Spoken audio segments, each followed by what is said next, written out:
قل من كان عدوا لجبريل فإنه نزله على قلبك بإذن الله مصدقا لما بين يديه وهدى وبشرى للمؤمنين. من كان عدوا لله وملائكته ورسله وجبريل وميكال فإن الله عدو للكافرين. ولقد أنزلنا إليك آيات بينات وما يكفر بها إلا الفاسقون. أوكلما عاهدوا عهدا نبذه فريق منهم بل أكثرهم لا يؤمنون.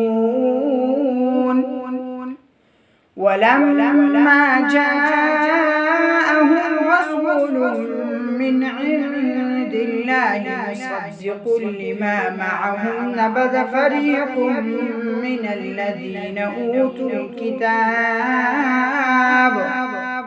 كتاب الله وراء ظهورهم كأنهم لا يعلمون. واتبعوا ما تتلو الشياطين على ملك سليمان وما كفر سليمان ولكن الشياطين كفروا يعلمون الناس السحر وما أنزل على الملكين ببابل هاروت وماروت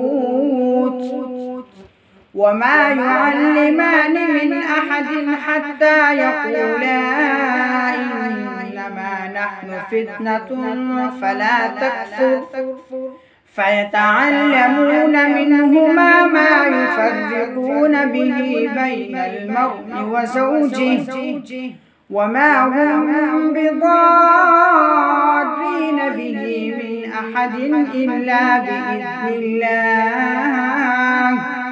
ويتعلمون ما يضرهم ولا ينفعهم ولقد علموا لمن اشتراه ما له في الآخرة من خلاق ولبئس ما شروا به أنفسهم لو كانوا يعلمون. ولو أنهم آمنوا واتقوا لمثوبة من عند الله خير لو كانوا يعلمون.